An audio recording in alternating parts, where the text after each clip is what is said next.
Manitout. Alors, taux d'horizon assez rapide, c'est la deuxième fois qu'on mentionne cette compagnie ici. Personnellement, ça reste une compagnie juste assez correcte, sans plus. C'est une demande spéciale d'un abonné top premium.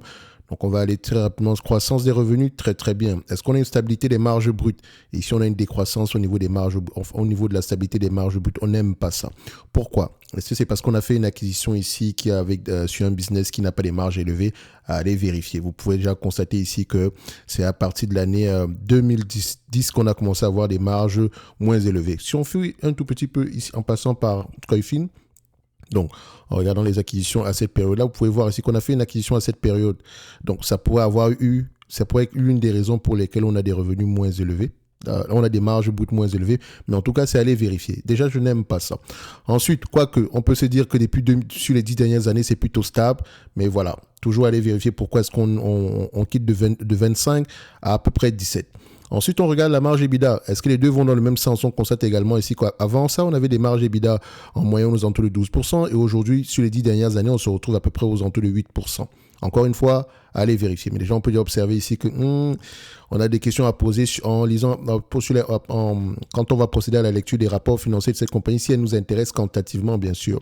Ensuite, on va comparer les bénéfices nets, d'accord, et les free cash flow. Alors, malheureusement, enfin, même pas malheureusement, ce que j'ai fait ici, en off, c'est que j'ai mis les bénéfices nets ici en cumulé, quoique je vais je vais mettre ça comme ça sera plus facile. Net income et free cash flow, est-ce que les deux parlent le même langage? Comme vous pouvez le voir ici, en histogramme, vous avez à peu près les free cash flow, et là, vous avez les net income, avec la ligne jaune. Réellement, vous pouvez voir ici que les free cash flow sont généralement moins élevés que les net income. Donc, c'est une compagnie ici qui a qui a généralement ici des free cash flow inférieurs aux bénéfices nets. Et ça, on n'aime pas. Parce que rappelez-vous, c'est avec les free cash flow qu'on paye la dette. C'est avec les free cash flow qu'on fait des acquisitions. C'est avec les free cash flow qu'on paye un dividende. OK? C'est très, très important. S'il n'y a pas de free cash flow, il n'y a pas de bénéfice, en réalité. Donc, il faut se poser la question à savoir comment est-ce qu'elle fait pour payer ce dividende-là.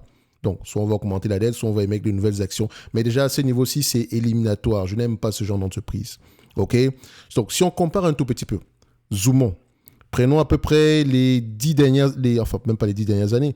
On va prendre les 20 dernières années. Sur les 20 dernières années, en termes de free cash flow cumulé, je dis bien cumulé, c'est 320 millions. Donc, si on divise un tout petit peu, ça nous revient à peu près à 15 millions de free cash flow par an. Alors que pour les bénéfices nets, sur les mêmes 20 dernières années, en cumulé, okay, on a enregistré des bénéfices nets de combien? On a enregistré des bénéfices nets ici de 915 millions. 915 millions, on a encaissé réellement 300 millions. Le 600 millions est passé où? Donc, ça, je n'aime pas. Et si on baisse un tout petit peu, prenons sur les 10 dernières années. Sur les 10 dernières années, c'est 9 millions uniquement au total de free cash flow. Alors qu'en bénéfice net, c'est 670 millions enregistrés. Sur les 5 dernières années, 5 millions à peu près de free cash flow au total, alors qu'en bénéfice net, c'est 420 millions. La différence est allée où? Est-ce qu'on a investi massivement dans l'outil de production? Je n'en sais rien. Donc, il faudrait aller vérifier à ce niveau-là.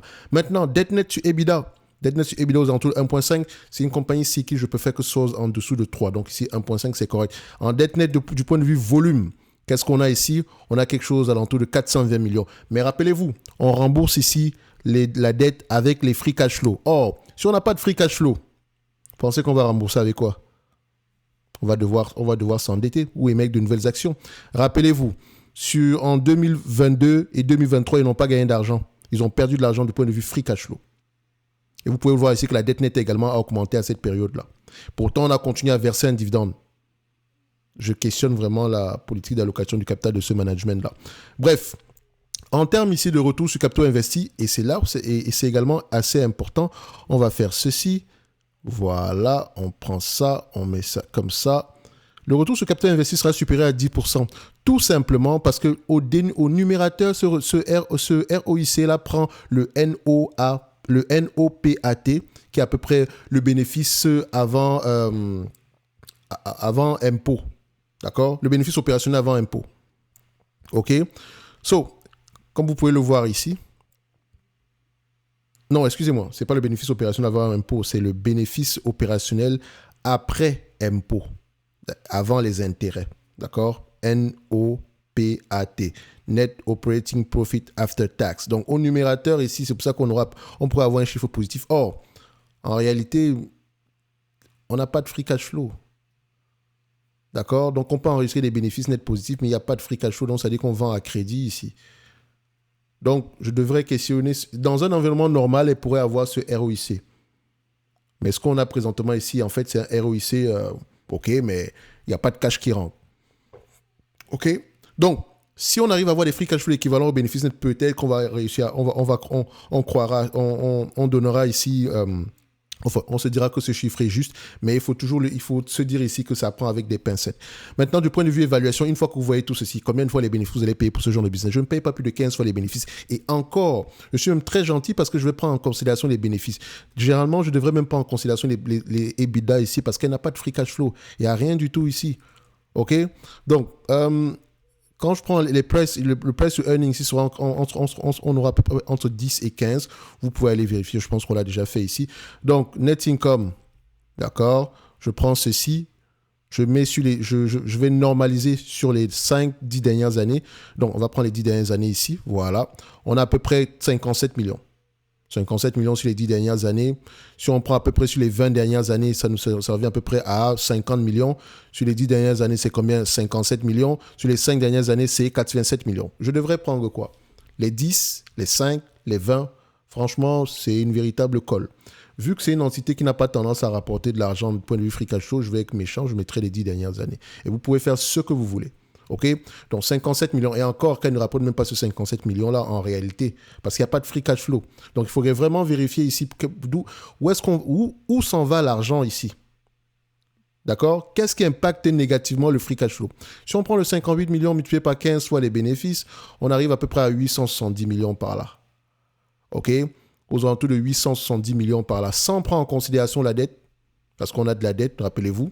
Ça va vous donner, par rapport au nombre d'actions, ça va nous donner à peu près combien? 38. Donc, on sera à peu près à combien? Divisé par 38,24. Ça nous donne à peu près au total 22, 23 euros par là. Et encore, c'est une entreprise qui rachète ses actions, donc on aime ça. Mais dites-vous une chose. S'il n'y a pas de cash, augmentation de la dette. Si on continue à verser un dividende alors qu'il n'y a pas de cash, dilution également des actionnaires. Pour le moment, ici, la dilution est plutôt... Il n'y a presque pas de dilution, mais le dividende en lui-même, il n'est pas safe, littéralement. Il n'est pas safe. Sauf si et seulement si, à partir de 2024, il commence à gagner de l'argent. Mais là, comme on peut le voir, ce n'est pas un business prévisible. Et on n'aime pas les business qui ne sont pas prévisibles. OK? Donc, pour moi, Manitou ne mérite pas avoir une place dans n'importe quel watchlist. Ça peut être une compagnie bien gérée du point de vue bénéfice net ici, mais il n'y a pas de free cash flow, il n'y a pas d'argent qui rentre. Donc, on reste sur les lignes de côté jusqu'à ce que ça se normalise, sauf s'il y a une très bonne raison derrière. Ce n'est que mon avis et non un conseil d'investissement. Comme d'habitude, je me réserve le droit de me tromper. Merci.